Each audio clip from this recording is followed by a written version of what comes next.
মালিকুল কাদির, আরে বানাও কত বাদশারে ফকির, এসব তোমার কুদরতের দান, বলেন এসব তোমার কুদরতের দান। আল্লাহ পরওয়ার গুনাহ খাতা মাফ করো আমার, বলেন গুনাহ খাতা মাফ মার। আল্লাহ পরওয়ার গুনাহ খাতা মাফ করো আমার, না চাই না কইরা সেই গুনাহ মাফ কইরা দশাইরা পানা। তুমি সারা কে আছে বান্দার, আল্লাহ তুমি সারা কে আছে বান্দার। তুমি যদি মাফ না করো যাইব আমরা কারো দ্বারে, দয়া কইরা দয়া করেন দান, বলেন দয়া কইরা দয়া করেন দান। আল্লাহ পরওয়ার গুনাহ খাতা মাফ করো আমার, বলেন গুনাহ খাতা। আল্লাহ পরওয়ার গুনাহ খাতা মাফ করো আমার। তোমার যত বান্দা আছে নারী বলো পুরুষ বলো, ইবাদত করে যে তোমার, আল্লাহ ইবাদত করে যে তোমার। আরে নারী পুরুষ বান্দা যত তুমি আল্লাহ ক্ষমা করো দয়া কইরা, ক্ষমা করেন দান, বলেন দয়া কইরা ক্ষমা করেন দান। আল্লাহ পরওয়ার গুনাহ খাতা মাফ করো আমার, বলেন গুনাহ খাতা মার। আল্লাহ পরওয়ার গুনাহ খাতা মাফ করো। পারিবারিক অশান্তি হবে, এটা শুধু বর্তমান জামানার উলামায়ে কেরামের কথা না। পারিবারিক অশান্তি তৈরি হবে কথা আখিরি জামানার পয়গম্বর নবী মুহাম্মদ মুস্তাফা আহমদ মুস্তাফা সাল্লাল্লাহু আলাইহি ওয়াসাল্লাম নবীর কথা। কেন এই কথাটা একটু মনোযোগ দিবেন, যারা বুঝে তারাও বুঝবে, যারা বুঝে না তারাও বুঝবে। নবীর একটা হাদিস শরীফ আপনারা লক্ষ্য করবেন। কেন পরিবারের মধ্যে অশান্তি তৈরি হয়, তখন আপনারা এই তিনটা জিনিসের মাধ্যমে বুঝবেন। আমি একটা জিনিস যাচাই বাছাই করে বললাম, পরিবারের মধ্যে মেয়েরা বিয়ের পরে পরিবারে অশান্তি তৈরি করে তিনটা কারণে। জবান বন্ধ নাই, দুইটা কারণ যদি ওই মা বোনের ভালো লাগবে, কিন্তু একটা কারণ আমার মা বোনদের তত ভালো লাগবে না। আমি আপনাদেরকে পুঙ্খানুপুঙ্খানু বোঝানোর চেষ্টা করতেছি। এক নাম্বার কারণ, একটা মহিলা সংসারের মধ্যে অশান্তি তৈরি করে তখন যখন তার স্বামী তার চোখের সামনে অন্য কোন নারীর প্রশংসা করে, যখন তার স্বামী অন্য কোন নারীকে নিয়ে তার চোখের সামনে কথা বলে, যখন তার স্বামী মোবাইল বলেন বিভিন্ন আদান প্রদানের মাধ্যমে বলেন অন্য কোন নারীদের সঙ্গে অপসম্পর্ক তৈরি করে, এটার কারণে একটা মহিলা তার পরিবারের মধ্যে অশান্তি তৈরি করে। কারণ একটা মহিলা কখনো চায় না তার স্বামীর ভাগটা অন্য কাউকে দিতে, একটা মহিলা কখনো চায় না তার স্বামীর ভাগটা অন্য কোনো মানুষের সঙ্গে অংশীদার করতে। এজন্য মহিলারা চায় না তার স্বামীটা অন্য কোনো নারীর সঙ্গে কথা বলুক। দেখবেন মনোযোগ দিয়ে শুনলে এই আলোচনার দ্বারা আপনি অনেক উপকৃত হবেন। কিন্তু আপনার বউ আপনারা কেমনে ভালোবাসবে, কেমনে মোহাব্বত করবে, আপনার বউ আপনার সঙ্গে কেমনে সুসম্পর্ক রাখবে। আপনি আপনার স্ত্রীর কাছে যখন যান, আপনার মুখের মধ্যে সিগারেট আর বিড়ির দুর্গন্ধ, বউ যে আপনার লাঠি দিয়ে খাট থেকে ফালাইয়া দেন, এটা আপনার সৌভাগ্য।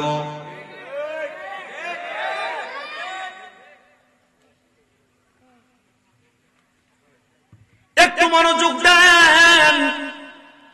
একটা স্ত্রী চায় তার স্বামীটা ভালো থাকুক, সুন্দর ব্যবহার করুক, সুন্দরভাবে চলুক, কিন্তু যখন তার স্বামী এমন ভাবে বেপথে চলে যায়, তখন ওই নারীটা সংসারের মধ্যে বিভিন্ন ঝামেলা তৈরি করে, স্বামীর সঙ্গে বিভিন্ন কাপজাপ তৈরি করে। স্বামী তখন রাগান্বিত হইয়া ওই মেয়ের উপর আক্রমণ চালায়, আঘাত করে। দুই নাম্বার কারণ হইল একটা পরিবারের মধ্যে ওই মেয়ের শ্বশুর শাশুড়ির অত্যাচার। শ্বশুর শাশুড়িরা নিজের মেয়েকে যেইভাবে দেখে তার ছেলের বউটাকে সেইভাবে দেখে না। নিজের মাইয়ারে যেমন ইজ্জত করে, সম্মান করে, ভালোবাসা দেয়, শ্বশুর শাশুড়িরা ছেলের বউটার তত ইজ্জত সম্মান ভালোবাসা দেয় না। বেরি চায় উনার মাইয়া জামাইর বাড়িতে গেলে সকালবেলা একটু আরাম করে ঘুমা, কাজকর্ম কম করুক, কিন্তু চায় নিজের ছেলের বউটা ঘরের মধ্যে বেশি বেশি কাজ করুক, সবাই জামা কাপড় গুলা ধোক। না না না, একটা মেয়ে তখনই সংসারের মধ্যে অশান্তি তৈরি করে যখন একটা মহিলা তার শ্বশুর শাশুড়ির কাছ থেকে কেমন টর্চারের শিকার হয়। 3 নাম্বার কারণ হইল একটা মেয়ের মায়ের কুবুদ্ধির কারণে। এটা মহিলার মানতে রাজি না যে তার মা যে তার কুবুদ্ধি দেয় সংসারের ভিতরে, আর তার মায়ের যে একটা কথার কারণে যে সে অশান্তি তৈরি করে। ওই মেয়ের মায়ের কিছু কুবুদ্ধির কারণে স্বামী কি ইনকাম করে, স্বামী কত টাকা কামাই করে আনে, রাত্রবেলা স্বামী থেকে ভালো করে হিসাবটা নিবা, দেখবা তার মাকে, তার বোনকে, তার ভাইকে এখান থেকে কোনো টাকা পয়সা দেয় কিনা। যদি দেখো তাহলে তুমি কিভাবে এটা রাখবা তোমার কাছে, এটা তোমার বিষয়, কারণ তোমারও তো একটা ভবিষ্যৎ আছে। এমন কান করা দিয়া ওই মেয়ের মাথা নষ্ট করে দেয়। এমন অবস্থা আছে না নাই? আছে না? এমন অবস্থা আছে। এবারে মাথা লারে আছে বলে এমন অবস্থা আছে। মনোযোগ দিবেন, দর্দের সাথে বয়ান শুনবেন। কেন মহিলারা এমন উগ্র হয়ে যায়, অস্থিতিশীল হয়ে যায়? কেন মহিলারা ঝগড়া ফাসাদ করে, স্বামীর সঙ্গে খারাপ ব্যবহার করে?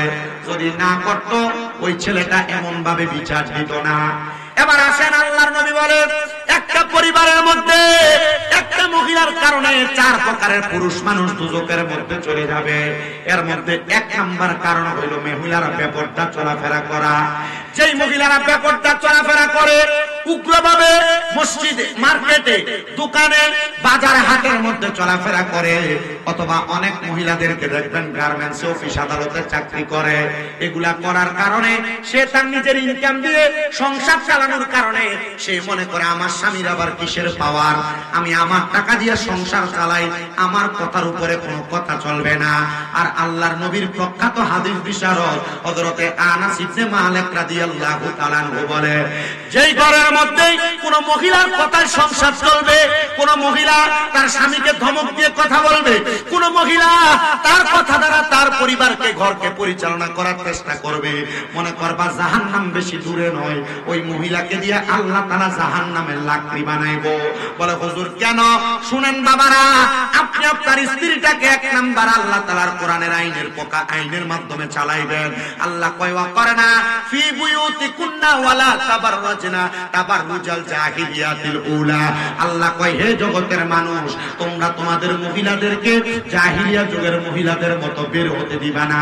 যদি তোমার মহিলা জাহিলিয়া যুগের মহিলারা যেমন ভাবে চুল ছাইরা দিয়া, পেট দেখায়া, কাপড়গুলা ছোট ছোট পইরা রাস্তার মধ্যে বের হইতো, তখন তোমার স্ত্রীটা তোমার কন্ট্রোলের বাইরে চলে যাবে, আনকন্ট্রোলফুল হয়ে যাবে। এইটা করার কারণে আল্লাহ তাআলা তোমার ঘরের মধ্যে অশান্তি তৈরি করে দিবেন। হুজুর জানতে চাই কিভাবে? আল্লাহর নবী বলতেছেন দুনিয়ার জমিনের মধ্যে এমন অশান্তি তৈরি হয় কয়েকটা কারণে, শুইনা নাও গো উম্মত। একটা কারণ হইল এই অশান্তি যখন তৈরি হয়, অশান্তিটা করার জন্য মেয়েটা স্বামীটার সঙ্গে প্রথম ভালো চলে, কিন্তু ওই মেয়েটার স্বামী যখন মেয়েটার সরলতার সুযোগ নিয়ে অপভাবে তার সময়টা অন্য জায়গার মধ্যে ব্যয় করে, তখন মেয়েটা আর পরিবারের মধ্যে ভালোভাবে সময় দেয় না। এবার শুনেন, নবীজি সাল্লাল্লাহু আলাইহি ওয়াসাল্লাম বলতেছে একটা নারীর কারণে 4 প্রকারের পুরুষ মানুষ দুজকে যাবে। একটু মনোযোগ দিলে বুঝবেন। 1 প্রকার, একটা নারীর কারণে তার বাবা দুজকের মধ্যে যাবে। ইয়া রাসূলুল্লাহ, ইয়া হাবিবাল্লাহ, কেন একটা নারীর কারণে তার বাবা দুজকের মধ্যে যাবে? বলে হুজুর কেন? আল্লাহর নবী ঘোষণা করতেছে, কোন বাবা তার মাইয়াটারে জন্ম দিল, কিন্তু মাইয়াটা বাবার কথা শুনে না, মাইয়াটাকে পর্দা করায় নাই, মাইয়াটাকে শৃঙ্খলাবদ্ধ বানায় নাই, মাইয়াটাকে সুন্দরভাবে মানুষ করে নাই, ওই মাইয়া বেপর্দা ভাবে চলাফেরা করার কারণে তখন ওই মাইয়াটার জন্য তার বাবা দুজকে যাবে। ইয়া রাসূলুল্লাহ কেন? আল্লাহর নবী বলে একটা মেয়ে মানুষকে যদি 40 জন বেড়া মানুষ দেখে, কয়জন? 40 জন বেড়া মানুষ দেখে, তাহলে ওই মাইয়াটা দাইয়ুস হয়ে যায়। জান্নাতের গেটের মধ্যে লেখা থাকবে আদ-দাইয়ুসু লা ইয়াদখুলুল জান্নাহ, দাইয়ুস কোনোদিন জান্নাতে প্রবেশ করবে না। তখন ওই মেয়েটা যখন দুজকে যাবে, মেয়েটা বলবে আমার আব্বা আমারে পর্দা করায় নাই, এজন্য আমি মাইয়া আমার আব্বারে নিয়ে দুজকে যাব। 2 নাম্বার, একটা মেয়ের কারণে তার ভাই দুজকে যাবে। আপনাদের যাদের যাদের বোন আছে, আপনারা মনোযোগ দিয়া শোনেন মুসলমান। আপনার বোনকে যদি আপনারা পর্দা না করান, আপনি পর্দা করাইবেন দূরের কথা, আপনার মোটর সাইকেলের পেছনে তুলে লইয়া আপনি আপনার বোনকে ঘুরান, আপনার বোন চুল ছাইরা দিয়া স্কুলে যায়, আপনার বোন এলাকার কারো বিয়ার মধ্যে যে কাপড় পরে নাচে, না না না, এমন ব্যাপারটা আপনি আপনার বোনকে করানোর কারণে মাইয়া সাক্ষী দিব আল্লাহ আমার ভাইটা আমারে পর্দা করায় নাই, এজন্য আমি মাইয়া ব্যাপারটা আমি একা যাব না, আমার ভাইকে নিয়ে দুজকে যাব। 3 নাম্বার, এখানে আপনারা যারা আছেন, আপনারা কোন না কোন মহিলার স্বামী আছেন, এই স্বামী যারা আছে আপনারা আপনাদের বউদের কারণে দুজকে যাবেন। এটার 1 নাম্বার কারণ হইল আপনার বউটা পর্দা না করা, আপনার স্ত্রী পর্দা না করা, এই ব্যাপারটা চলাফেরা করার কারণে আপনার স্ত্রীটা আল্লাহ তাআলার কাছে সাক্ষী দিবে, আল্লাহ আমার স্বামী আমারে পর্দা করায় নাই, আমার স্বামীটা আমাকে বেপর্দা ঘুরাইছে, আল্লাহ আমার স্বামীটার জন্য আমি ভালোভাবে পর্দা করতে পারি নাই। তখন বলবে আমার স্বামীকে ছাড়া আমি দুজকে যাব না, তখন আপনার বউ আপনার নিয়ে দুজকে যাবে। এবার মুসলমান, এখানে আমরা যারা আছি কোন না কোন মায়ের সন্তান, আপনি আপনার মায়ের কারণে দুজকে যাবেন। বলে হুজুর কারণ কি? আপনার মাকে আপনি পর্দা করান না, আপনার মাকে আপনি বেপর্দা রাখেন, আপনার মা এলাকার বিভিন্ন পুরুষের সামনে যায় ঘুরে, আপনার মা মুখটা ঢাকনা না দিয়া কেমন জানি এলোমেলো জামা কাপড় পইরা রাস্তার মধ্যে ঘোরাফেরা করে। আল্লাহর কসম, আপনি যদি আপনার মারে পর্দা না করান, তাহলে আপনি আপনার মায়ের কারণে দুজকের মধ্যে যাবেন। তো আসেন কোন কথায় ছিলাম? কথা হচ্ছে মহিলারা সংসারে অশান্তি তৈরি করে, অশান্তির কারণ হইল 1 নাম্বার কারণ আপনার স্ত্রী সর্বপ্রথম ইসলামিক শিক্ষায় শিক্ষিত না হওয়া। যদি ইসলামিক শিক্ষায় শিক্ষিত হইতো, ওই স্ত্রী কখনো স্বামীর সঙ্গে গলা লাড়া দিয়ে কথা বলতো না, উঁচু গলায় কথা বলতো না। হে আমার বড় বহুল এলাকার পর্দার অন্তরালের মা বোনেরা, আপনারা যারা স্বামীর সঙ্গে উঁচা গলায় কথা বলেন, শ্বশুর শাশুড়িকে ধমক দিয়ে কথা বলেন, এই সোশ্যাল মিডিয়ার মাধ্যমে দেখনেওয়ালা দেশ বিদেশের ভাই বাবারা, মা বোনেরা, আপনারা মনোযোগ দিয়ে শুনবেন গো আমার মা বোনেরা। আপনারা যদি আপনাদের স্বামীর সঙ্গে, আপনাদের স্বামীর সঙ্গে, শ্বশুর শাশুড়ির সঙ্গে, পরিবারের কারোর সঙ্গে ধমক দিয়ে একটু অপব্যবহার করেন, আল্লাহর কসম এই সাংসারিক অশান্তি তৈরি করার কারণে আল্লাহ তাআলা আপনাদের জন্য শাস্তি নির্ধারণ করেছে, আযাবুন শাদীদ, যন্ত্রণাদায়ক শাস্তি। এমন শাস্তি দিবে কোন মহিলা যদি তার স্বামীর ইনকাম কম হওয়ার কারণে ওই মহিলা তার কসমেটিক, তার জামা কাপড়, তার বিভিন্ন ভালো ভালো প্রসাধনের জন্য জামাইকে প্রেসার ক্রিয়েট করে, আল্লাহর নবী রাহমাতুল লিল আলামিন নবী বলে ওই মহিলা জান্নাতি হুরদের সম্মাননা পাবে, ওই মহিলা জান্নাতি হুরদের সম্মান পাবে, ইজ্জত পাবে, যেই মহিলা তার স্বামীর প্রতি সদাচরণ করবে। বর্তমান জামানায় এমন অনেক মহিলা আছে জামাইকে তুই করে ব্যবহার করে, নাই? তো যেই কথার মধ্যে ছিলাম, কোন মহিলা যদি তার স্বামীর সঙ্গে উঁচা গলায় কথা বলে, কি গলায়? উঁচা গলায় কথা বলে, তাহলে ওই মহিলা তার স্বামীর জান্নাতি হুরদের খেদমত পাবে না। আল্লাহর নবী রাহমাতুল লিল আলামিন নবী আমার ঘোষণা করেন, হে আমার জগতের মহিলা তারা অন্ধকার কবরে যাওয়ার পরে একজন মহিলাকে আল্লাহ তাআলা কত সম্মানিত করবে, কত মর্যাদাবান বানাবে, শুনে নাও। ইয়া রাসূলুল্লাহ, ইয়া হাবিবাল্লাহ, নবী গো আপনার কাছে জানতে চাই কত সম্মানিত করবে। নবী আমার বলে একজন মহিলাকে 40 জন করে হুর আলাদা করে দিয়ে ওই 40 জন হুর মহিলাদের সরদারিনী আল্লাহ তাআলা একজন মহিলাদেরকে বানাইবো। কিন্তু যেই মহিলা স্বামীর কথার উপর দিয়ে কথা বলে, যেই মহিলা পরিবারের উপর সর্দার দিন চালায়, যে মহিলা তার কথার দ্বারা মানুষকে আঘাত করে কথা বলে, ওই মহিলাদের ব্যাপারে আল্লাহ তাআলার কোরআনুল কারীম এবং রাসূলের হাদিস বলতেছে ওই মহিলারা আল্লাহর পক্ষ থেকে তারা লানত প্রাপ্ত, আল্লাহর পক্ষ থেকে তারা লানত প্রাপ্ত। এবার আসে আমাদের সমাজে অনেক মহিলা দেখা যায় যারা তাদের স্বামীদেরকে অভিশাপ দেয়।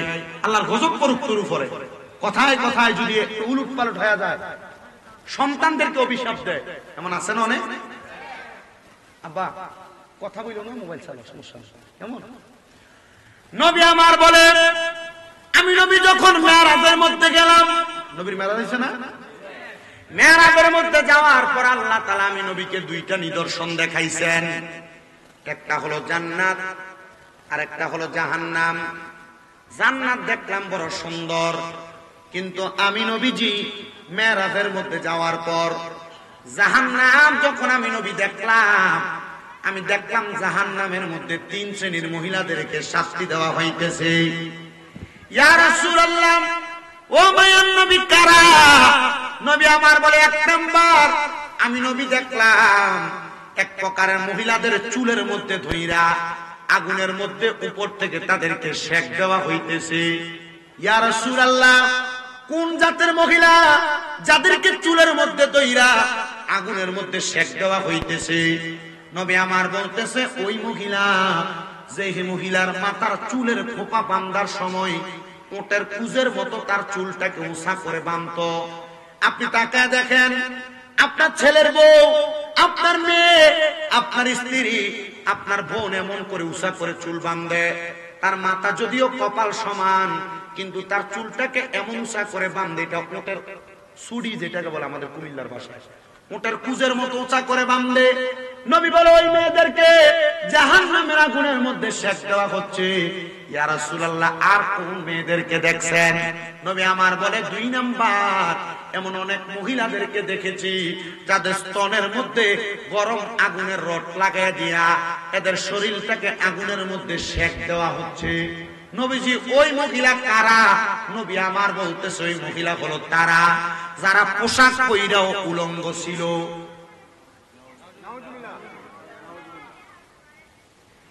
পোশাক পইরা উলঙ্গ কি? আপনার পরিবারে অনেক মা বোনেরা যারা বোরকা পরে, এদের বোরকার স্টাইলটা একটু আলাদা ধরনের। সে বোরকা পরলে যেমন তারে দেখা যায়, উলঙ্গ থাকলে ঠিক তারে তেমন দেখা যাইতো। কারণ বোরকাটা এমন টাইট ফিটিং সে পরে, পরার কারণে তার শরীরের মাপ এবং পরিমাপ বৃদ্ধি আকৃতি নির্ধারণ করা যায়। আর বর্তমান জামানা যেই বোকরা বাজারে বিক্রি করে, বোকরা যদিও ঢোলা ঢিলা হয়, কিন্তু টেইলার দোকানে নিয়ে বোকরাটারে মা বোন চিপায়, আর যেইটা চিপায় এটা বোকরা না, বোরকা যেইটা, এটা দ্বারা শরীরের আকৃতি নির্ধারণ করা যাবে না। নবী আমার বলে 3 নাম্বার ওই মহিলাদেরকে আমি দেখলাম যে মহিলারা দুজকের আগুনে জ্বলতেছে, ওই মহিলাদের জিহ্বাটার মধ্যে আগুনের রড লাগায় দিয়া আল্লাহ তাআলা আগুনের মধ্যে ফেরেশতার মাধ্যমে সেক দিতেছে। ওই মহিলাগুলো তারা যারা তাদের মুখের শব্দ দ্বারা তাদের সন্তানকে, তাদের স্বামীকে লানত প্রদান করেছে। এমন মহিলা যারা দুনিয়ার জমিনে তাদের জবান দ্বারা স্বামীর সঙ্গে বাজে ব্যবহার করেছে, কিন্তু ওই মহিলা যদি জানতো স্বামী কোনো ধমক দেওয়ার কারণে, এই ধমকটাকে ধৈর্য নিয়ে শোনার কারণে আমার আল্লাহ তাআলা ওই মহিলাকে কত বড় পুরস্কার দান করবে, তাহলে ওই মহিলা কোনোদিন স্বামী একবার ধমক দেওয়ার পর উল্টে আর ধমকের কথার উত্তর দিত না। নবীজির আরেকটা হাদিস শরীফ পড়লাম, নবীজি জানাইতেছে এমন অনেক মহিলাকে আমি দেখলাম আল্লাহ তাআলার দুজকের আগুনের মধ্যে পুরাইতেছে, যারা দুনিয়ার জমিনের মধ্যে চলাফেরা করত, কিন্তু তারা কখনো তাদের স্বামীর আদেশ মানতে চাইতো না। নবীজি কেন? বলে মহিলারা যখন তাদের স্বামীর আদেশ মানে না, না মানার কারণে ওই মহিলাটা তার চলাফেরার পথের গতিসীমা পরিবর্তন করে ফেলে। ওই স্বামীর আদেশ না মানার কারণে মহিলাটা তার চলার গতিসীমা পরিবর্তন করে। তখন স্বামী দুইটা কথা বললে মহিলা একটা কথা রাখার চেষ্টা করে না। ও আমার বড় বগুলা এলাকার পর্দার অন্তরালের মা বোনেরা, আপনারা আপনাদের মেয়েদেরকে এমন ভাবে বানান যেন আপনার মেয়েটা স্বামীর বাড়িতে যাওয়ার পরে আপনার মেয়েটার জন্য কোনো বিচার স্বামীর বাড়ি থেকে না আসে। আপনার মেয়েটাকে আপনি এমন ভাবে বানান, আপনার মেয়েটা স্বামীর বাড়িতে যাওয়ার পরে আপনি মার সঙ্গে যেমন আচরণ করে শ্বশুর শাশুড়ির সঙ্গে যেন এমন আচরণ করে। আর মা বোন যারা পর্দার আড়ালে শুনছেন, স্বামীর অবাধ্য হইতেছেন, আপনার স্বামী আপনার অবাধ্যতা মাইনা নিয়া কষ্টেও সংসার করে যাইতেছে, কারণ ছাড়তেও পারে না। কাবিন হয়েছে 5 লাখ টাকা, যদি সাইরা দেয় 5 লাখ টাকা দেওয়ার মতো মুরুদ বেড়ার নাই।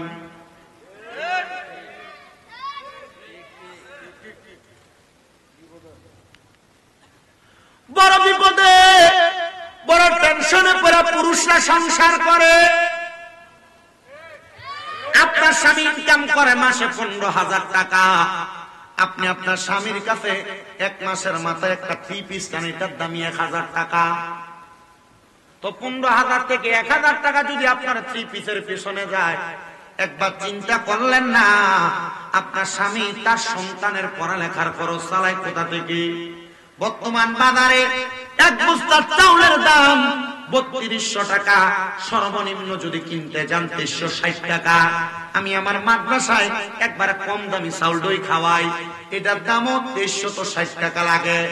কিন্তু ওই স্বামী 360 টাকার চাউলটা কেনার পরে, মশলাপাতি খরচ কেনার পরে, তরকারি কেনার পরে, আপনি মহিলার জন্য রাত্রবেলা আসার সময় যে সামান্য একটা কিছু হাতে করে আনে, আর এত কষ্ট কইরা মাঠের মধ্যে কাজ কইরা, রিক্সা চালায়া, অটো চালায়া, দিনের পর দিন অফিস আদালতের মধ্যে চাকরি কইরা জামাই যে বাড়িতে আইসা আপনার সঙ্গে সুন্দর ব্যবহার করে, এটা আপনার জন্য বড় সৌভাগ্য, এটা আপনার জন্য বড় সৌভাগ্য। মা বোনদের কাছে বলবো, স্বামী বাজার থেকে বাহির থেকে কাজকর্ম করে আসার পরে আপনি কখনো আপনার স্বামীর সঙ্গে খারাপ ব্যবহার করবেন না, উগ্র ব্যবহার করবেন না, বদ আচরণ করবেন না। যদি পারেন একটা গ্লাস পানি আগে দিবেন, যদি পারেন সুন্দর একটা কথা বলবেন, যদি পারেন স্বামীর সামনে স্বামী যদি রাগান্বিত হয়ে যায় চুপ থাকার চেষ্টা করবেন। দেখবেন আপনি 1 দিন 2 দিন 3 দিন আপনার স্বামীর বদ ব্যবহার শোনার পর যখন আপনি তার খেদমত করবেন, আপনার স্বামী চিন্তা করবে, কিরে আমার স্বামীকে আমি এত অত্যাচার করি, এত টর্চার করি, কিন্তু আমার স্বামী যে আমার টর্চার গুলো সহ্য করে ধৈর্য ধারণ করেছে, তখন থেকে আর কোনোদিন আপনার স্ত্রী আপনার অবাধ্য হবে না। কিন্তু বর্তমান জামানা সোশ্যাল মিডিয়া, টাচ মোবাইল বলেন, বিভিন্ন টিভি বিজ্ঞাপন, নাটক বলেন, এই সিনেমাগুলা দেখে দেখে অনেক মহিলারা তাদের চাহিদাটা নিম্ন থেকে ঊর্ধ্বগামী হয়ে গেছে। বর্তমান জামানায় অনেক মেয়েরা চিন্তা করে, আমি সেই জামাইটাকে বিয়ে করব, সে স্বাবলম্বী হওয়া লাগবে, টাকাওয়ালা হওয়া লাগবে, আর বিশেষ করে চেষ্টা করে কোন প্রবাসী বিদেশিকে বিয়ে করার জন্য। কারণ কি? তার চাহিদা বেশি, সে তার চাহিদা পূরণ করার জন্য বিদেশি জামাইয়ের কাছে যখন তখন যা ইচ্ছা চাইতে পারবে। আমি বলবো না গো মা, আপনি আপনার চাহিদা প্রকাশ করে বেশি বেশি মাল সামান কিনবেন, বেশি বেশি কাপড় কিনবেন, এটার কারণে আপনি জাহান্নামীদের অন্তর্ভুক্ত হওয়ার আমি কোনো কিছু দেখতেছি না। বলে কারণ কি? কারণ আপনি যখন বেশি বেশি অপচয় করবেন, এটা করার কারণে আপনার স্বামী আপনার ভালোবাসার মহাব্বতের কারণে যদিও আপনাকে কোনো কিছু বলবে না, কিন্তু আপনি বেশি ক্রয় করে বেশি ব্যবহার করার কারণে আল্লাহ তাআলার কাছে আপনি অপচয়কারীদের অন্তর্ভুক্ত হয়ে যাবেন। এজন্য মা বোনদের কাছে আপনার হলো, আপনারা যা কিছু করেন আর না করেন, স্বামীকে কখনো প্রেসার ক্রিয়েট করবেন না। আরে অন্য কোনো মানুষ লাগবে না, আমার পাশে যিনি বসে আছেন একবার শুধু ওনাকে জিজ্ঞাসা করেন, অথবা আপনাদের পূর্ববর্তী বয়স্ক মানুষ যদি আপনাদের আশেপাশে থাকে ওনাদেরকে জিজ্ঞাসা করবেন। আগের আমাদের দাদার দাদি নানি যারা ছিল, এদেরকে বছরে 2-1টা কাপড় কিনাই না দিলে সাবধান শেষ। আর কোনো কিছু খরচের প্রয়োজন হইতো না। এখন এই সপ্তাহ আলতা, ওই সপ্তাহ শুনু, ওই সপ্তাহ একটা থ্রি পিস সোশ্যাল মিডিয়ায় দেখা রাত্রবেলা কত সুন্দর ভাইল দিয়া জামাইরে বলে দেখেন না এই থ্রি পিসটা পছন্দ, অনলাইনে অর্ডারটা দিয়া দেয়। এটার কারণে অনেক সংসার নষ্ট হয়েছে আমি দেখছি। আমি আমার মাদের কাছে বলবো আপনারা একটু ধৈর্য ধারণ করেন, স্বামীর অবাধ্য হইবেন না, স্বামীকে ধমক দিয়া কথা বলবেন না, স্বামীর সঙ্গে অসৎ আচরণ করবেন না, স্বামীর কথার বাহিরে চলাফেরা করবেন না। দেখবেন আপনার সংসারের মধ্যে শান্তির অভাব হবে না। আর যারা পুরুষ মানুষ আছেন একটা কথা মনে রাখবেন, আল্লাহ তাআলা নারীদেরকে বাম পাজরের পাকা হাড্ডি দিয়া বানাইছে। মা বোনেরা একটু থেকে আরেকটু হইলে তাদের ঘাটটা পাকা হয়, তাদের কথার ধরন পাল্টায়া যায়। আপনারা চেষ্টা করবেন আপনাদের স্ত্রীদের কথা শুনে চলার জন্য। বলে হুজুর বউয়ের কথা কেমনে জামাই শুনে? না না না, এমন কথা না। আপনার স্ত্রী যখন যেভাবে কথা বলে তার কথাটাকে ডাইরেক্ট কখনো উত্তর দিবেন না। যদি আপনি সংসারের মধ্যে প্রশান্তি আনতে চান, তার কথাটা শোনার পর অল্প কিছুক্ষণ পর চেষ্টা করবেন তার কথাটার ভালো এবং খারাপ উত্তরটা সুন্দর করে বোঝায় দেওয়ার জন্য। এরা নরম আবার এরা গরম। যদি আপনি সুন্দর করে বোঝায় উত্তর দিতে পারেন, এদের নমনীয়তার কাছে আপনি হার মানবেন। আর যদি আপনি না বুঝাইয়া কথার সাথে সাথে ধমক দিয়ে তাদেরকে কথা বোঝানোর চেষ্টা করেন, তাহলে তারা গরম হবে। তখন আর আপনি চাইলে তাকে বোঝাইতে পারবেন না। নবী আমার বলেছে, হে দুনিয়ার পুরুষেরা, তোমরা তোমাদের নারীদেরকে পানি আর পাথরের মতো তুলনা করো। ইয়া রাসূলুল্লাহ কেন? বলে পানিকে হাতের মধ্যে যেইভাবে নাড়াচাড়া করবা পানি সেইভাবে নড়াচড়া করবে, আর পাথরকে তুমি যেইভাবে ঢিল মারবা সেই জায়গায় যায় আঘাত করবে।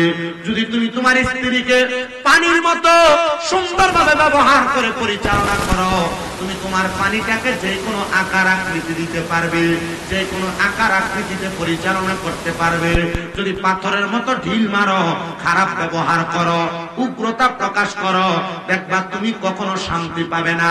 আর যারা পুরুষ মানুষ আছেন আপনাদের কাছে আবদার, আপনার বউরে দিয়ে আপনি যত তাড়াতাড়ি পারেন চাকরি করানো বন্ধ করবেন। বউয়ের কামাই খাওয়ার নিয়োগ করবেন না, বউকে দায়ুস বানাইবেন না, বউটার দ্বারা চাকরি করা নিজের ইজ্জত সম্মান নষ্ট করবেন না।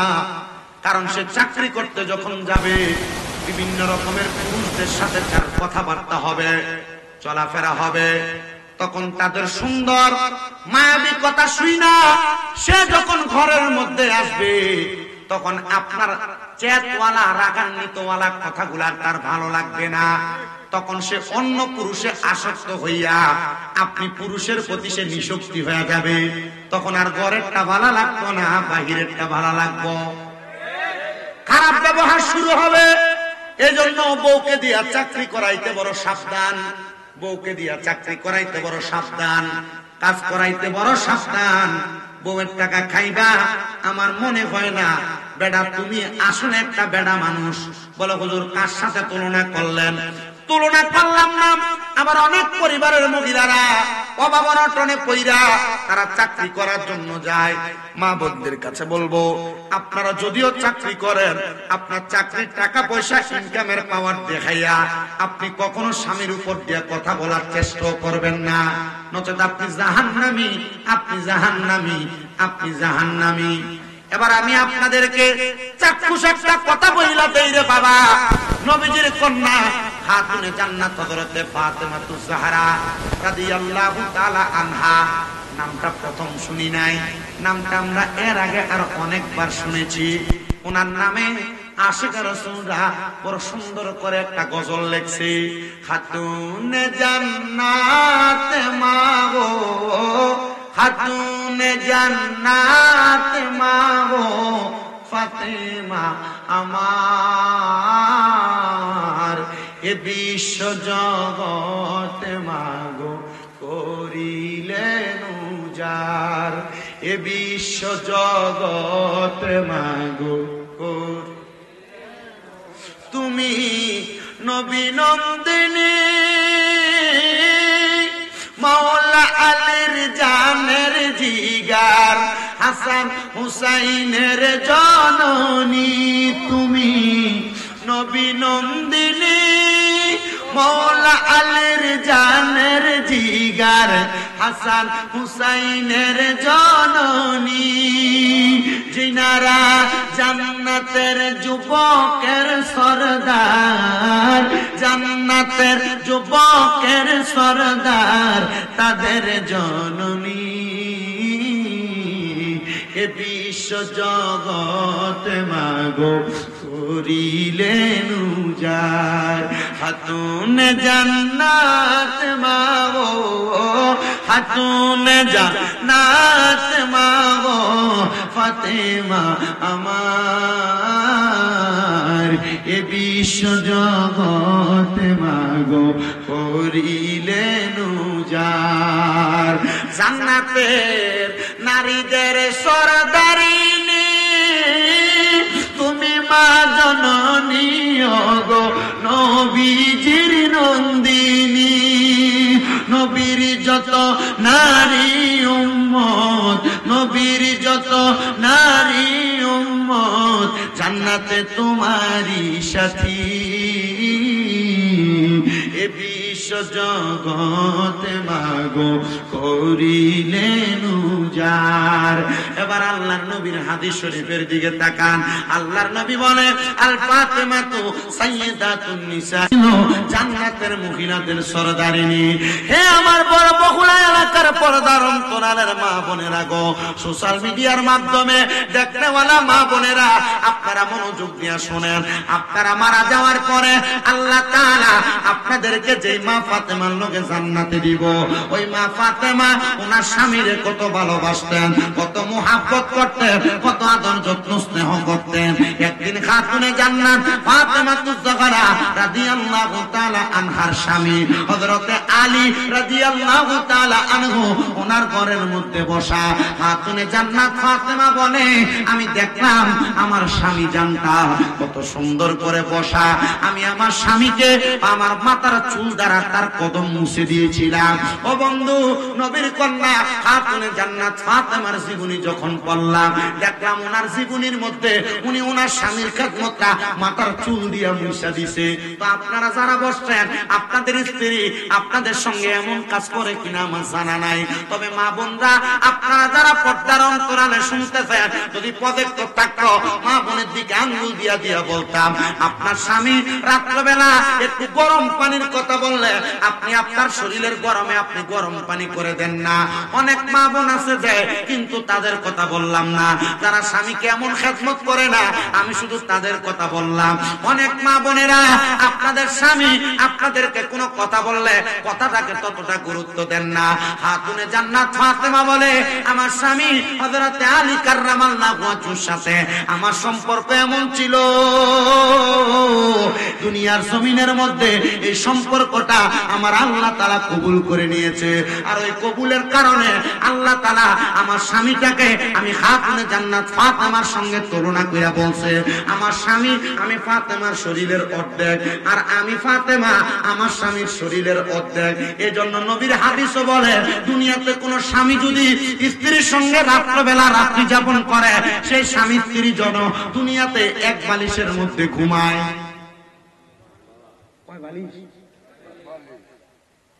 মা বোনেরা, স্বামীর সঙ্গে ঝগড়া হইলে এক বালিশ দূরের কথা, আগে বাচ্চা এক সাইডে, স্বামী স্ত্রী দুইজন এক সাইডে থাকতো, ঝগড়া যেদিন হয় বাচ্চা মাঝখানে। কি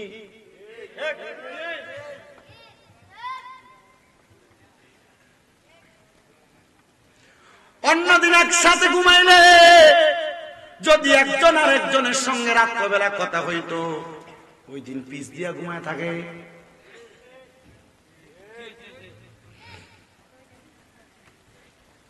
অল্প কথায় বোঝার চেষ্টা করবেন। মা বোন যারা পর্দার আড়ালে শুনতেছেন, আমি শুধু আপনারা যেন স্বামীর প্রতি একটু সচেষ্ট হন, স্বামীকে খুশি করেন, শুধু ওয়াজটা আপনাদের জন্য করতেছি।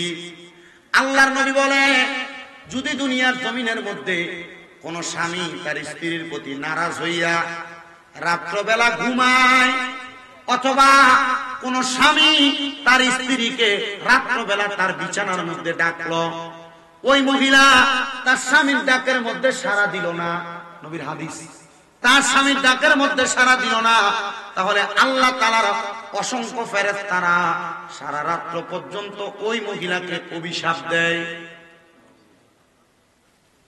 আপনারা নাউজুবিল্লাহ বলেন আর না বলেন, এমন অনেক হয় না, ঝগড়া করার কারণে আপনি আপনার স্ত্রীকে ডাকলেন, সে আপনার কাছে আসলো না।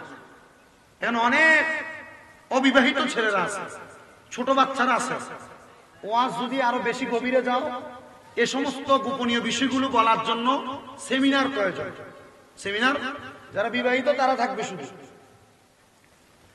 মা বোন যারা পর্দার অন্তরালে শুনছেন, সারাদিনও যদি আপনার স্বামীর সঙ্গে আপনার ঝগড়া হয়, রাত্রবেলা আপনার স্বামী আপনাকে তার বিছানার মধ্যে ডাক দিল, যদি ওই মহিলা তার স্বামীর ডাকের মধ্যে সাড়া না দেয়, তাহলে সারা রাত্র পর্যন্ত আল্লাহ তাআলার আযাবের ফেরেশতারা ওই মহিলাকে লানত প্রদান করে।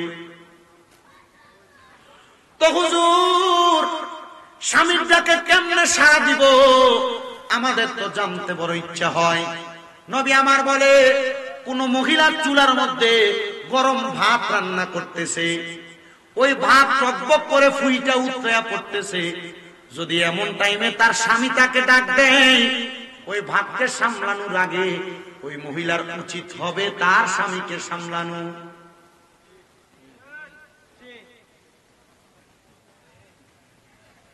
একজন মহিলাকে তার স্বামী কোন আদেশ করলো, ওই মহিলা প্রথম কাজ হবে তার স্বামীর আদেশ পালন করা, তারপরে তার পরবর্তী কর্মকাণ্ড করা।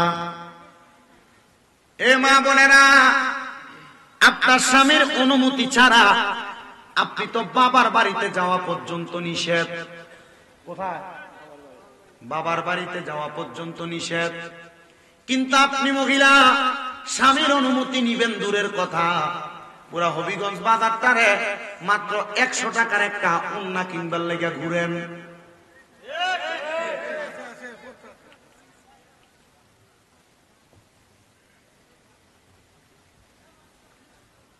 সবার কাছে আমার আবদার, মা বোনেরা, স্বামী কারণ অনুমতি ছাড়া বাবার বাড়িতে যাওয়া নিষেধ। অনেকে চিন্তা করতেছে আজকে বাড়ি যে কমু, বাবার বাড়িতে যাও, মার্কেটে যায় ঘুরে চলে তুমি অনুমতি লো না, বাবার বাড়িতে যাইতে অনুমতি লইবা।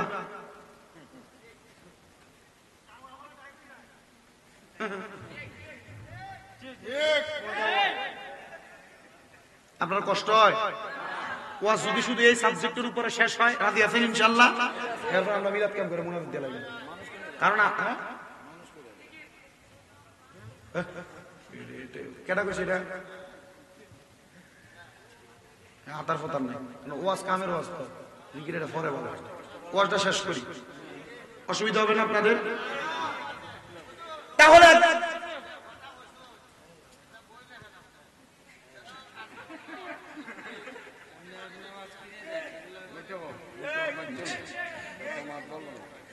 আপনারা একটু মনোযোগ দিবেন। মা বোনেরা স্বামীর অনুমতি নিয়ে বাবার বাড়িতে যাবে দূরের কথা, মা বোনেরা স্বামীর অনুমতি ছাড়া বিভিন্ন জায়গার মধ্যে ঘোরাফেরা করেন। এই জন্য আমি হবিগঞ্জের বড় বগুড়ার মাহফিল থেকে আমি আমার মা বোনদের কাছে একটা আবদার জানাইতে চাই, যদি আপনি জান্নাতি হইতে চান, যদি আপনি আল্লাহ তাআলার জান্নাতের চেহারা দেখতে চান, জান্নাতের মুখ দেখতে চান, জান্নাতের বাসিন্দা হইতে চান, আপনি আপনার স্বামীর কথাটাকে পুঙ্খানুপুঙ্খানু ভাবে মানার চেষ্টা করেন। হে আমার মুসলমানেরা, আপনাদের কাছে আরো আমি কষ্ট করে আরে কয়েকটা কথা বলি। নবীজির কলিজার টুকরা স্ত্রী আম্মা জান আয়েশা সিদ্দিকা রাদিয়াল্লাহু তাআলা আনহা, আমার নবীজি আম্মা জান আয়েশাকে আদর করে ডাকতেন হুমায়রা। কি ডাকতেন? হুমায়রা। মানে এই হুমায়রা শব্দের অর্থ লাল সুন্দরী। কি সুন্দরী? আল্লাহর নবীজির স্ত্রী মা আয়েশাকে ডাকতেন লাল সুন্দরী। ইয়া রাসূলুল্লাহ, ইয়া হাবিবাল্লাহ, নবী আপনি আপনার স্ত্রীকে কেন এমন করে ডাকেন? নবী আমার বলে, যেই দিন আমি প্রথম আমার আয়েশাকে লাল সুন্দরী মানে হুমায়রা বলে ডাকলাম, আমার স্ত্রী হযরতে আয়েশা সিদ্দিকা রাদিয়াল্লাহু তাআলা আনহা, আমার স্ত্রী আমার দিকে তাকায়া মুস্কি করে একটা হাসি দিয়েছে। আর আমি নবী তাকায় দেখলাম আমার স্ত্রী যখন মুস্কি মুস্কি হাসে, তার হাসিটাকে গ্রহণ করার জন্য আল্লাহ তাআলার অসংখ্য ফেরেশতা আসমান থেকে নিচে আসতেছে।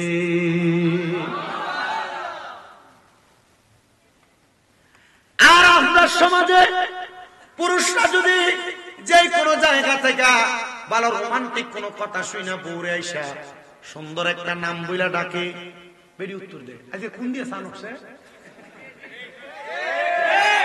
বেরি তো রোমান্টিকতাই বোঝে না।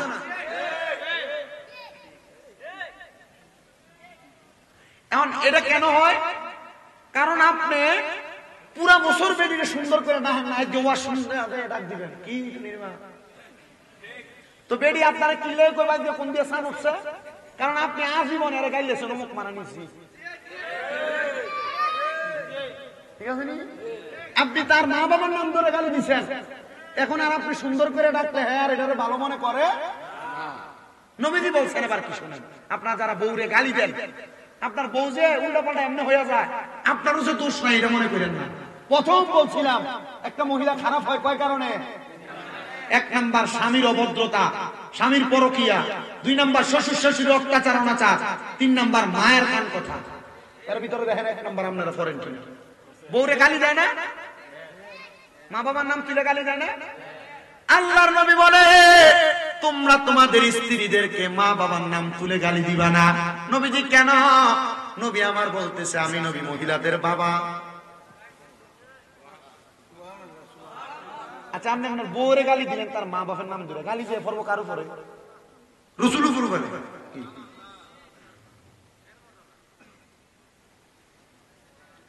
গালি দেওয়া যাবে? এবার নবী বলে পানি আনতে দেরি হইলে যে থুতা বেড়া থাকরা মারেন। নবী বলে তোমরা তোমাদের, আমি শুধু মহিলাদের জন্য ওয়াজ করতেছি এটা না, ওয়াজ কিন্তু আপনাদের জন্য। নবী বলে তোমরা যে তোমাদের স্ত্রীদেরকে কখনো মুখের মধ্যে আঘাত করবা না। ইয়া রাসূলুল্লাহ কেন? বলে তোমাদের স্ত্রী তোমাদের কাছে সাময়িক সময়ের মেহমান, আমার আল্লাহ তাআলা অতি দ্রুত তোমাদের স্ত্রীদেরকে আবার আল্লাহর কাছে ফিরিয়ে নেবেন। নবীজির আরেকটা হাদিস বললাম, নবী আমার বলে দুনিয়াতে জান্নাতের স্বাদ, জান্নাতের মজা পুরুষ মানুষ কোথাও তোমরা পাও না, তবে আমার আল্লাহ তাআলা জান্নাতের স্বাদ এবং মজা তোমার স্ত্রীর মাঝে তোমাকে দিয়া দিছে। জান্নাতের স্বাদ, জান্নাতের মজা আপনার স্ত্রীর মাঝে আছে। আপনি নিজে জানেন, বেশি ভাঙাইয়েন না। আপনি জানেন জান্নাতের স্বাদ এবং মজা আপনার স্ত্রীর মাঝে রহিত। কেন তোমরা ওই জান্নাতের স্বাদ পাওয়া বস্তুটার উপর অত্যাচার করো? তোমরা এদেরকে কাদা মাটির মতো লালন পালন করো। ইয়া রাসূলুল্লাহ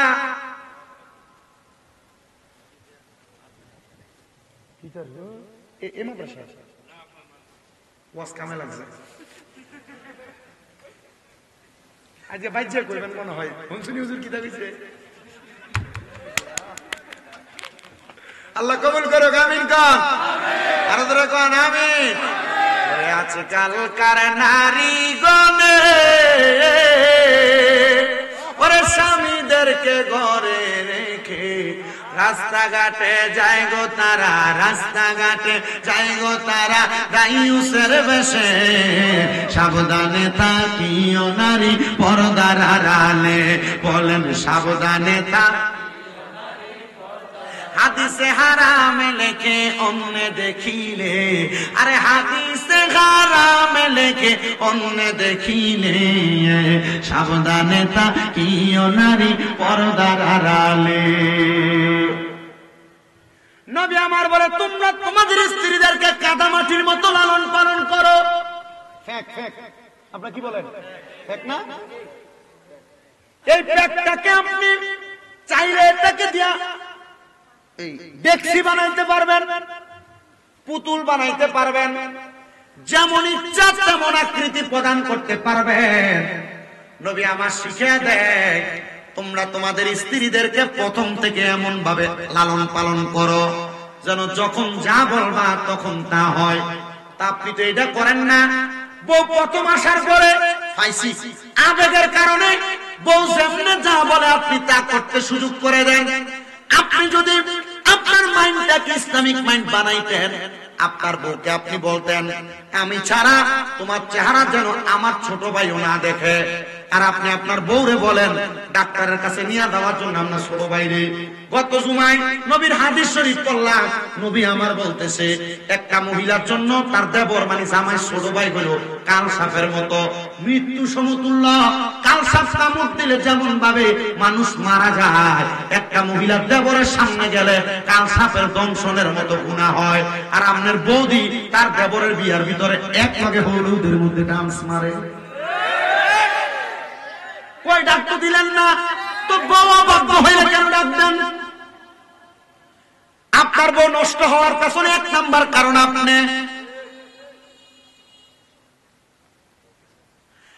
এই বউরে বিয়া করে আনার পরে হবিগঞ্জে যান ফুচকা খাইবার লাগিয়া, তো তুমি তো তোমার বউরে পর্দা করাইলা না।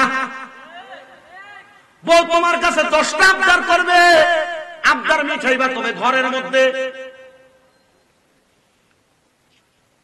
পূর্বের মহিলারা স্বামী যে জামা কাপড় আইনা দিছে 1 ঘন্টা হইছে মাত্র মনে দিলাই আসো চলতো, স্বামী যা আইনা দিত স্বামীর ওইটার উপর সন্তুষ্ট থাকতো। আপনি কেন এটা করতে পারেন না? আমি আমার নিজের নানির কথা বলি। আমার নানা জীবিত থাকা অবস্থায় আমি দেখতাম আমার নানি ঘর থেকে বের হইতে সাবধান, আমলদারি ছিল, খুব আমলদারি। আমি আলেম হওয়ার পেছনে, হুজুর হওয়ার পেছনে প্রথম অবদান আমার নানা। ছোটবেলা থাকা অবস্থায় আমার নানা আমার আম্মাকে বলছিল তোর ফলারে হুজুর বানাইছে। আর তখন থেকে প্রতি বৃহস্পতিবার মাদ্রাসা বন্ধ, নানার বাড়িতে নিয়ে যেত, নানার সাথে ঘুরাইতো, বিভিন্ন মাজার আল্লাহর ওলিদের জিয়ারত করাইতো। কারণ জানে এগুলোর কাছে যখন ভিড়বে এগুলোর অভ্যাস হয়ে যাবে, তখন আর হুজুরের পর থেকে বাইরে যাওয়ার সুযোগ নেই। যখনই বাইরে যাইতো নানা চোখের কোরআনের দ্বারা বিভিন্ন কথার দ্বারা আতঙ্কিত করতেন। আপনি এটা করেন না। আপনাদের কাছে করো জোরে আবদার, যদি সংসারে শান্তি ফিরে আনতে চান, 1 নাম্বার আপনি আপনার স্ত্রীকে পর্দাশীল বানান। আর লাগবে না, নিজে জানবেন ডাউল আলুর বত্তা দিয়ে ভাত খাবেন, ইনকাম স্ত্রীকে দিয়ে করানো থেকে বিরত থাকার চেষ্টা করেন, দেখবেন সংসার সুন্দর। আম্মা জান আয়েশা সিদ্দিকার যে কথা বলতেছিলাম, সেখানে নবীজি কেন বউকে আপনার স্ত্রীকে আপনি হুমায়রা ডাকতেন? বলে দেখতাম সুন্দর করে ডাকার কারণে আমার স্ত্রী হাসলে তার হাসি নেওয়ার জন্য রহমতের ফেরেশতা দাঁড়িয়ে থাকতো। আপনারা সংসারে শান্তি ফিরে আনার জন্য বউকে ভালো ভালো নাম, সুন্দর সুন্দর নাম দ্বারা ডাকবেন। একদিন আমার নবীজি বসা, ওই যে পর্দার কথা, আমার নবীজি বসা, নবীজির সামনে 4 জন স্ত্রী বসা। আমার নবী রাহমাতুল লিল আলামিন নবীজির সামনে, নবীজির একজন অন্ধ সাহাবী আগমন করে আসতেছে। নবী আমার বলতেছে, হে আমার স্ত্রীরা, তোমরা যার যেমন করে পর্দার মধ্যে ঢুকে যাও। একজন স্ত্রী জবাব দেয়, ইয়া রাসূলুল্লাহ, ওগো নবীজি, এ সাহাবী তো অন্ধ, সে তো আমাদেরকে দেখবে না, দেখলে আমাদের প্রতি খায়েশ তৈরি হতো। আল্লাহর হাবিব বলে, সে অন্ধ, সে তোমারে দেখবে না, তুমি নারী তো তারে দেখবা।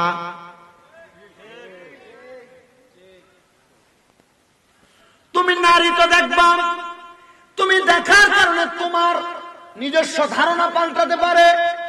নবীজির স্ত্রী উম্মুল মুমিনিন, ওনারা মুমিনদের মা। নবীজির ইন্তেকালের পরে ওনাদেরকে বিবাহ করা হারাম। তবুও নবীজি নবীর স্ত্রীদেরকে দিয়া উম্মতকে বুঝাইবার জন্য, শিখাইবার জন্য নবী আমার শিখিয়ে দিয়া গেছেন, বুঝাই দিয়া গেছেন। নবীজি অন্ধ কোন সাহাবীদেরকে নবী দেখতে দেয় নাই, নবীর স্ত্রীদেরকে।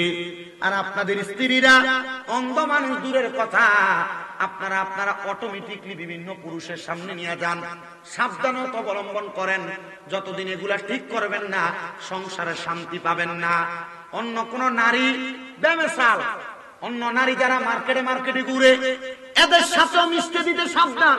কারণ আপনার মনে করেন যে আপনার স্বাস্থ্য ভাইয়ের বউ, সে মার্কেটে ঘুরে আসছে, সে একটা জিনিস কিনে আনছে, এটার দাম হচ্ছে 500 টাকা, সে বাড়িতে না সাফা ফিরবে। এটা মহিলাদের স্বভাব। আমি মা বোনদেরকে এনকার করছি না, মহিলাদের স্বভাব। মা বোনেরা এটা যদি জানে 500, জানোস নি আমার জামাই ওটা কিনে দিচ্ছে আমার কত 1000 টাকা। তখন আপনার স্ত্রী তার কাছে এটা দেখে আপনারা বলবে তার জামাই তার 1000 টাকা দিয়ে একটা কিনা দিতে পারে, তুমি কি আমারে পারো না? তোমার এই মুরুদ নাই। শেষ।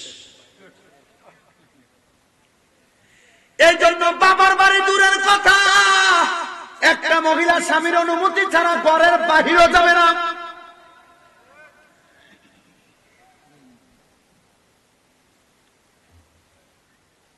আর আমরা সমাজে সোশ্যাল মিডিয়ায় বইয়া বইয়া অনেক নাট্যশিল্পীরা এরা কয় আমি একজন হুজুরের মাইয়া, সূরা মুলুক আমার ঘুমের সঙ্গী।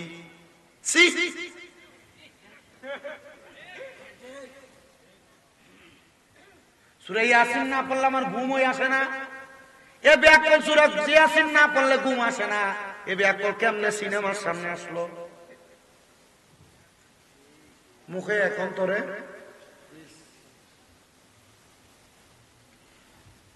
নবীজি সাল্লাল্লাহু আলাইহি ওয়াসাল্লাম যারা 2 বিয়া 3 বিয়া 4 বিয়া করছে আপনাদের জন্য, আর এখন কালের বিয়ে জামাই জীবনে 2 বিয়া করার অনুমতি দিত না। দিব? কারণ ভাগ তো দিতে চায় না। তো নবীজি সাল্লাল্লাহু আলাইহি ওয়াসাল্লামের 4 জন স্ত্রী নবীজিকে একসাথে প্রশ্ন করছে, ইয়া রাসূলুল্লাহ, ইয়া হাবিবাল্লাহ, হে 4 জন একসাথে প্রশ্ন করছে, ইয়া রাসূলুল্লাহ, আপনি আমাদের 4 জনের মধ্য থেকে কাকে বেশি ভালোবাসেন? আচ্ছা 4 জনের সামনে যদি কয় যে তোমারে 3টা লাগতো না? নবীজি বলেছেন তোমাদের প্রশ্নের জবাব আগামীকালকে আসরের সময় নিবা। নবী আমার ওই দিন রাত্রবেলা নবীজির আফকান মুবারকের মধ্যে নবী আমার 8টা খেজুর নিছেন।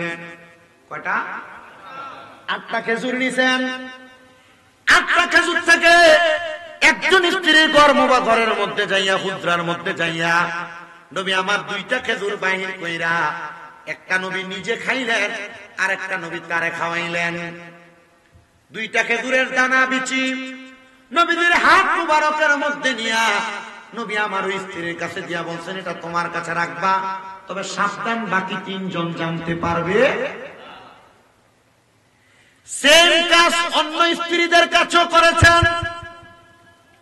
পরের দিন আসরের নামাজের পরবর্তী সময়ে আল্লাহর হাবিবকে 4 জন স্ত্রী একসাথে প্রশ্ন করেছেন, ইয়া রাসূলুল্লাহ, ও নবী, আজকে বলেন আপনি কাকে বেশি ভালোবাসেন? নবী আমার উত্তর দেয়, গতকালকে রাত্রবেলা আমি নবীজি যার হাতের মধ্যে 2টা খেজুরের বিচি দিয়েছি তাকে বেশি ভালোবাসি।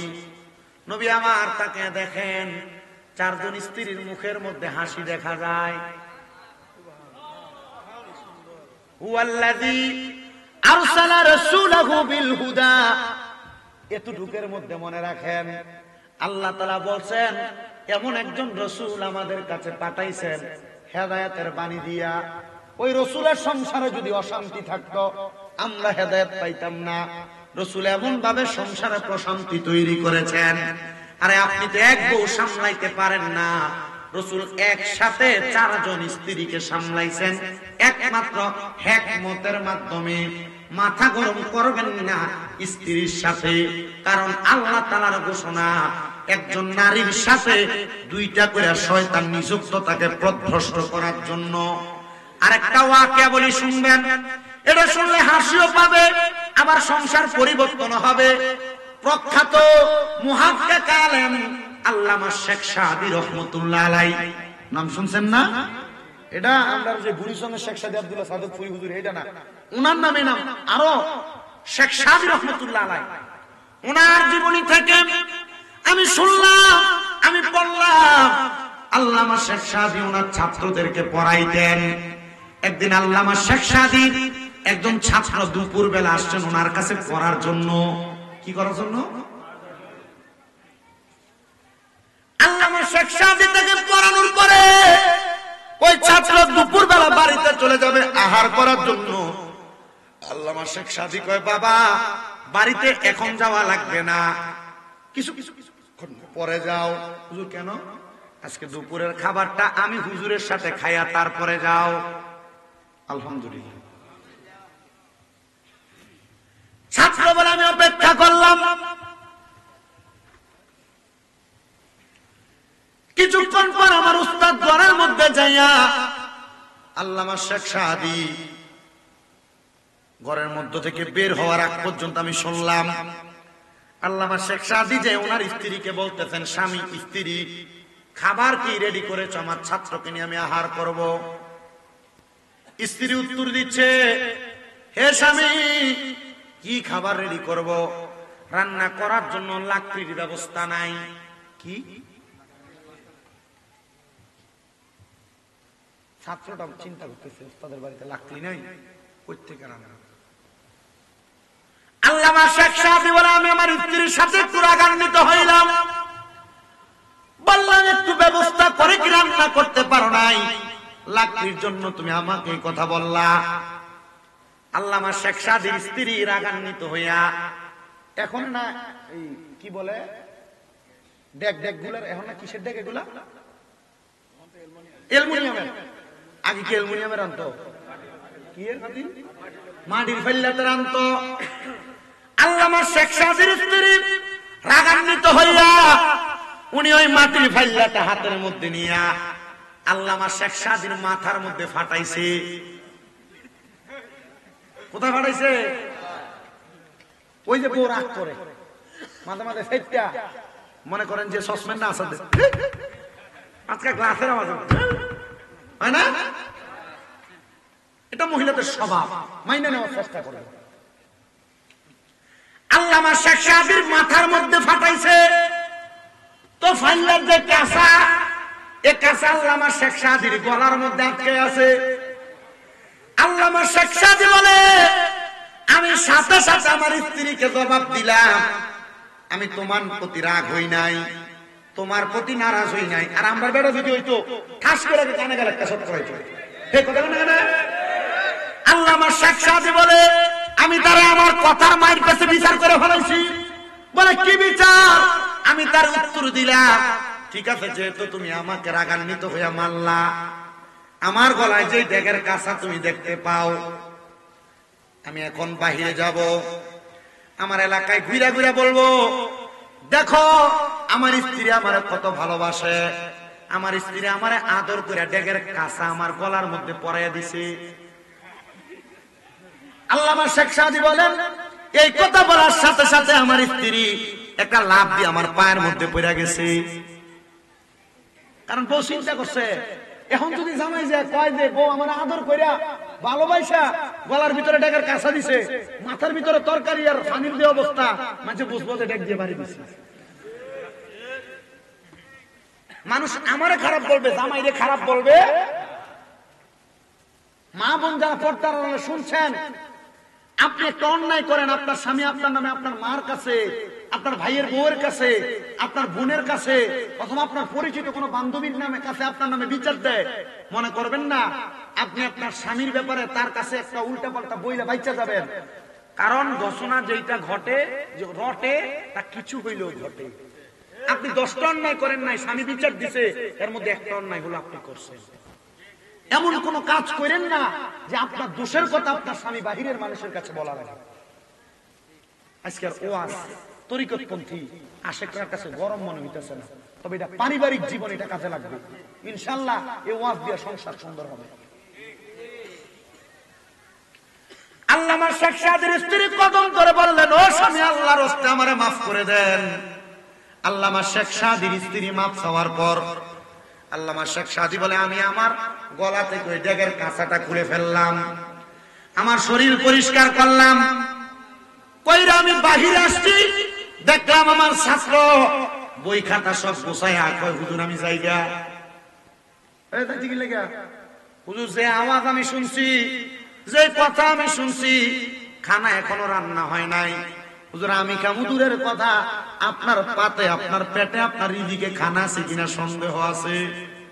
হুজুর আমি চলে যাই, আপনি আমার অনুমতি দেন। হুজুর বলে, বাবা একটু অপেক্ষা করো, আমি জঙ্গল থেকে একটু লাকড়ি নিয়ে আসি। ছাত্রকে, হুজুর লাকড়ি লেগে পরে যায়। হুজুর আপনি যত বড় আলেম, প্রখ্যাত জগৎ বিখ্যাত মানুষ, যে আপনি চাইলে তার একটা বিয়ে করতে পারেন। হুজুর উত্তর দিছে, দুইটা শয়তান ফালতে পারি না, আর একটা শয়তান ফালমু। উত্তর কি দিছে? হুজুর এটার মানে বুঝলাম না। মানে আল্লাহ তাআলা একজন নারীকে প্ররোচনা দেওয়ার জন্য, ওই যে শয়তান ওয়াদা করছিল আল্লাহ আপনার বান্দার আমি পথভ্রষ্ট করব, তখন শয়তান পুরুষের কাছে যদিও একটা একটা করে গেছে, কিন্তু প্রত্যেক নারীর ভাগে দুইটা করে গেছে। এজন্য মা বোনেরা, স্বামী কোনো কথা বললেই ফট করে চেতে যাবেন না, রাগান্বিত হয়ে যাবেন না। স্বামী কোনো কথা বললে হঠাৎ করে উগ্র হয়ে যাবেন না, কারণ আপনার সাথে দুইটা শয়তান আপনাকে পথভ্রষ্ট করার চেষ্টা করতেছে। আপনি হঠাৎ করে যে কোনো কাজ করে ফেললে পরে মার চাইলেও কাজ হবে না, কারণ স্বামীর মনে কষ্ট দিয়া কোনো মহিলা জান্নাতে যাইতে পারবে না। নবীজি বলছেন, কোন স্ত্রী মারা যাওয়ার পর কোন স্বামী যদি বলে হ্যাঁ আমার স্ত্রী ভালো, আল্লাহ তাআলা তার অন্য হিসাব বাদ দিয়ে স্বামীর ভালোর কারণে তাকে জান্নাতে দিবেন। আবার কোন স্বামী মারা যাওয়ার পর কোন স্ত্রী যদি বলে আমার স্বামী ভালো, তাহলে ওই স্বামীর দুনিয়ার জীবনের হিসাব বাদ দিয়ে স্ত্রীর কথার কারণে আল্লাহ স্বামীকে জান্নাত দিবে। আপনি আপনার বউ থেকে ভালো কিছু আশা করলে আপনি আপনার বউয়ের সাথে ভালো ব্যবহার করবেন, সুন্দর আচরণ করবেন। মা বোনেরা, স্বামীর কাছ থেকে ভালো কিছু আশা করলে, আল্লামা শেখ সাদি বলেন, আমি জঙ্গলে গেলাম কাঠ কাটার জন্য। আমি কাঠ কাটতে কাটতে চিন্তা করলাম, আজকে যেহেতু জঙ্গলে আসছি কাঠ নেওয়ার জন্য একটু বেশি করে নিয়ে যাই, কারণ একসাথে নিয়ে গেলে আমার স্ত্রী অনেকদিন রান্না করবে, আমার আর পড়ালেখার ডিস্টার্ব হবে না, এলেম চর্চার অভাব হবে না। আল্লামা শেখ সাদি বলেন, আমি সাথে সাথে এবার জঙ্গলে কাঠ কুড়াইতে কুড়াইতে গাছে উঠলাম। অনেক শুকনা লাকড়ি আমি ভাঙ্গা নিচে ফালাইলাম, কিন্তু আমি তাকায় দেখলাম অনেক কাঠ এই জায়গায় পড়ে আছে, কিন্তু একটা ভাগ আমার কাঠগুলার কাছে ঘোরাফেরা করতেছে। কি ঘুরতেছে?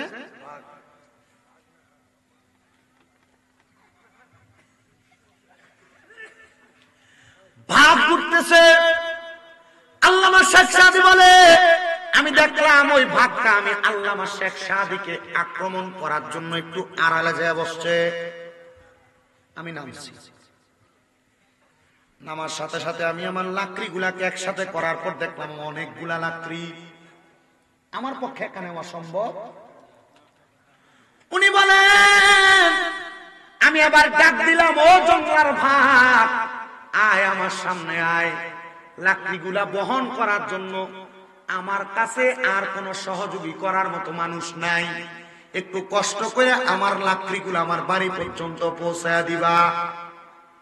আল্লামা শেখ সাদি এমন পাওয়ারফুল ছিলেন, এমন কন্ট্রোলওয়ালা ছিলেন, বাঘের পিঠের মধ্যে লাকড়ি চড়াইয়া চড়াইয়া বাড়ির মধ্যে নিয়ে গেছেন।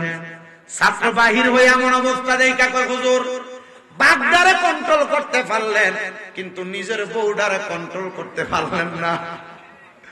আল্লামা শেখ সাদি কয়, হ্যাঁ নবীজি তো এই জন্য বলেছেন তোমরা তোমাদের স্ত্রীটাকে কন্ট্রোল করার চেষ্টা করবা, তবে পারবা না, কারণ এদের সঙ্গে ওয়াসওয়াসা দেওয়ার জন্য দুইটা শয়তান আছে। এখন বেড়ায় কন্ট্রোল করবা কেমনে? তোমার বউ তোমার কথা শুনবো কেমনে? তুমি দি তোমার বউরে দিয়া সুদের টাকা চালাও বহুলা। এখন আর বেড়া সুদ খায় না, বেড়ি খায়।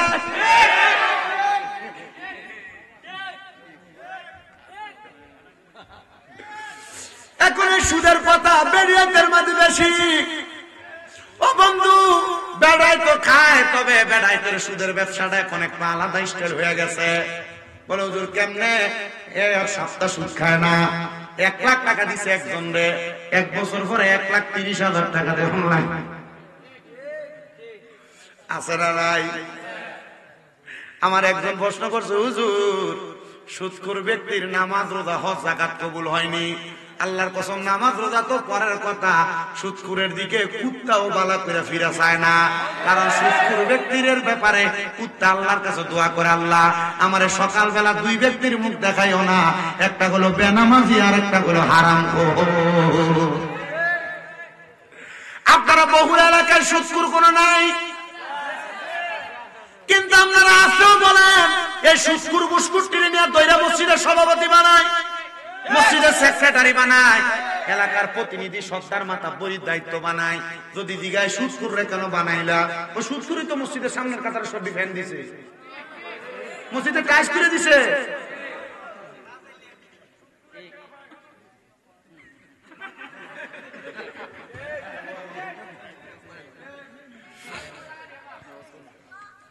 ও মুসলমান, এখন আর বেড়া সুদ খায় না, আজাইরা থাকে, এর কোনো কাজ নাই। এ দোকানে বৈশা বৈশা চা খায়, এ দোকানে বৈশা বৈশা আড্ডা মারে। কেউ কাকা আপনি চলেন কেমনে? আমার কামাই রুজি নাই তো। আর কামাই রুজি থাকবো কেমনে? এত টাকা চাইলে খায়। এ ব্যাংকে এককালীন 50 লাখ টাকা রাইখা দিছে, মাসে মাসে সুদের টাকা তুলে খায়। এখন সুদ ডিজিটাল ব্যাংকে এফবিআর নাম দিছে, এফবিআর এর সুদের টাকা তুলে তুলে খায়। আপনারা ব্যাংকে বুঝাইতেছে এই ব্যাংকের এটা করো, এমনি 3 লাখ টাকা রাখলে তোমার 1 বছর পরে 11% 9% দেওয়া হইব। এটা সুদ মিয়া।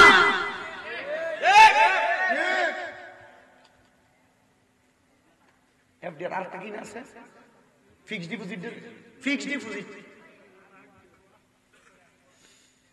হারাম না? এমনি কেন আলি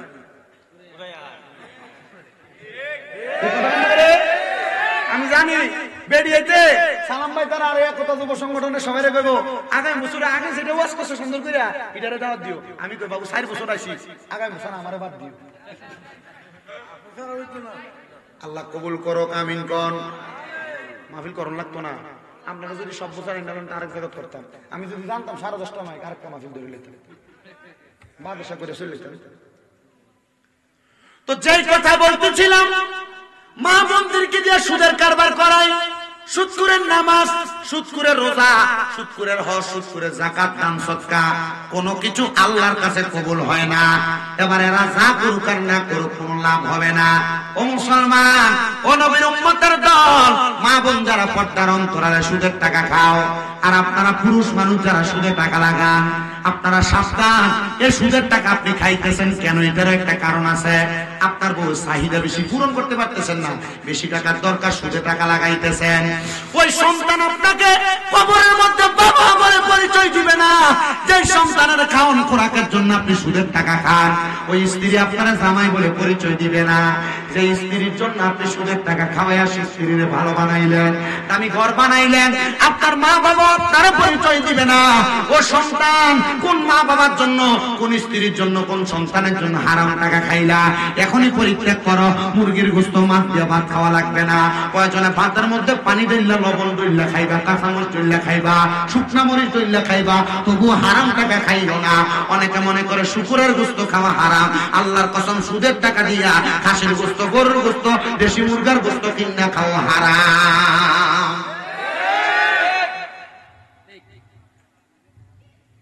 ঠিক আছে? আল্লাহ তাআলা আমাদেরকে বোঝার তৌফিক দান করুন, জোরে পড়ে না আমিন। একটা সুদখোরের সত্য ঘটনা শোনায় যে আমাদের কুমিল্লাতে একজন আল্লাহর ওলি, যিনার নাম হযরতে আলতাফ আলী শাহ দৌলতপুরী। আমি ওই এলাকায় ইমামতি করি। উনি ছিলেন একটু মজ্জুব টাইপের, অনেক অবস্থা ছিল। উনি শীত গরম সব সময় কাঁথা গায়ে দিয়ে একটা পুকুরের পাড়ে শুয়ে থাকতেন। ওনার এলাকার মানুষ বলে, হুজুর আমরা নামাজ পড়ার জন্য এলাকার মধ্যে কোনো জায়গা নাই, হুজুর আপনি যদি অনুমতি দেন আমরা একটা নামাজের জন্য মসজিদ বানাইতাম। হুজুর বলছে, ভালো কথা, মসজিদ বানাইবা। কারণ যারা একটা মসজিদ বানায় আল্লাহ তার জন্য কি বানায়? জান্নাতে একটা ঘর বানায়। বাবা মসজিদ বানাও, তবে আব্বা সাবধান। হুজুর বলে, বাবা মসজিদ যে বানাইবা, কই আমার জিব্বা তো না আল্লাহ, আমি আমার উচিত কথা কইয়া যাই, এই সুদখোরের লগে সম্পর্ক রাখবেন। নবীজির হাদিস, নবী বলে কিয়ামতের আগে আমার উম্মতের মধ্যে একটা লোক থাকবে না যে সুদের সাথে জড়িত না। ওমা, উম্মতের একজন থাকবে না। নবী তাইলে মুমিনরা কি করবে? নবী আমার বলে, মুমিনরা কি করবে শোনো। মুমিনরা তো সুদ খাবে না, সুদ দিবে না, সুদের সাথে যুক্ত হবে না।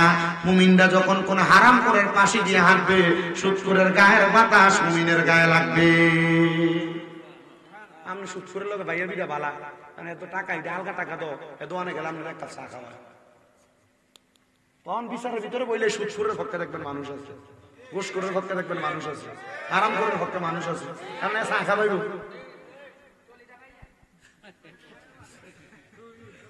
তলে দিয়ে ফেলা। ও মুসলমান, আল্লাহর ওলি কয় বাবা সাবধান, মসজিদ আফতাহলি আবওয়াব রাহমাতিক, ডান পা রাখবো। মসজিদে ঢুকার 4 সুন্নত, প্রথম বিসমিল্লাহ বলা, দ্বিতীয়ত দুরূদ শরীফ পড়া, তৃতীয়ত দোয়া পড়া, 4 নাম্বার কদম রাখা ডান পা, 1 নাম্বার বিসমিল্লাহ পড়া, 2 নাম্বার দুরূদ শরীফ পড়া, 3 নাম্বার আল্লাহুম্মা আফতাহলি আবওয়াব রাহমাতিক পড়া, 4 নাম্বার ডান পা দিয়ে প্রবেশ করা। হুজুর বলে এমন করে আমি ডান পা দিয়ে প্রবেশ করলাম, প্রবেশ করার সাথে সাথে ওই মসজিদের মাঝখান দিয়ে একটা ফাটা দিয়ে মসজিদের 2 ভাগ হয়ে গেছে। হুজুর কইছিলাম রে কোন হারাম করে টাকা দিয়ে মসজিদ বানাইস না।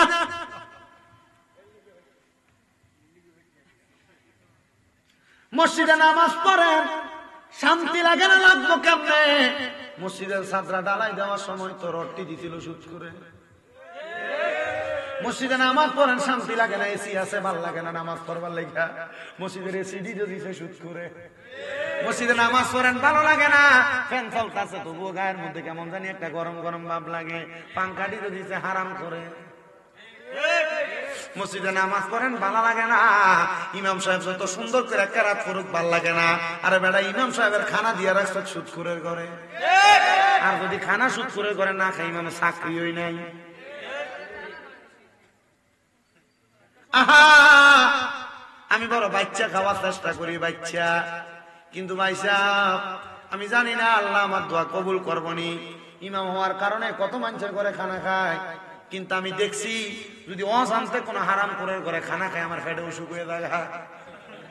এটা আমার পেটে হজম হয় না, কারণ আমি জানি আমি আমার জানা মতে কোনোদিন কারোর 1 টাকা আমি মাইরা খাই নাই, মিথ্যা বইলা খাই নাই, কোন মানুষের টাকা আমি না বইলা বহন করি নাই।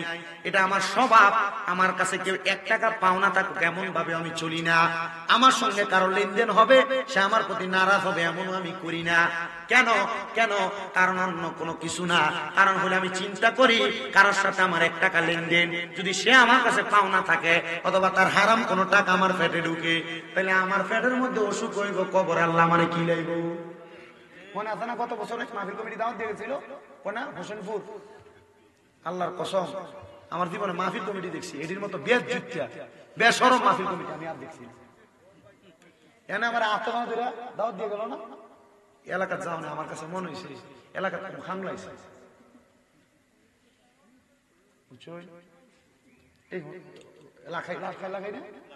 মনে আছে না? না, লাখায় মানুষ বালা, সব মানুষ ওই হোসেনপুরের ফলা হয় না। আল্লাহ, আমি কইছি আল্লাহ যাক, আমি আলেম একজন বেয়াজ্জতি হয়েছি, আল্লাহ কোন আলেম ওই জায়গায় বেয়াজ্জতি করে, কোন আলেমরে করে। তা আমি একবার শুনছিলাম মাওলানা ওলিউল্লাহ আশিক হুজুর ওই এদিকে ঢুকলে টাকাটা আগে নিকা, তখন পরে চিন্তা করলাম টিয়াটা কি আগে নিকা, এই খাইছোদের কারণে, বুঝছেন? এমন খাইছোদের কারণে। আলহামদুলিল্লাহ, আল্লাহ যেন আমাদেরকে কবুল করে, আমিন করে। হারাম খাওয়া যাবে, পরের হক খাওয়া যাবে, পরের হকের প্রতি লোভ করা যাবে, সুদ খাওয়া যাবে। 1 2 নাম্বার, যারা এখানে আছেন বউদের সঙ্গে গরম হওয়া যাবে, গালি দেওয়া যাবে, আঘাত করা যাবে, বউদেরকে বেপরদা ছাড়া যাবে। মা বোন যারা পর্দার আল্লাহ শুনছেন, স্বামীদের সঙ্গে উচ্চা গলায় কথা বলা যাবে না, স্বামীর অবাধ্য হওয়া যাবে না, বেপরদা হওয়া যাবে না, স্বামীর সঙ্গে উচ্চা গলায় কথা বলা যাবে না।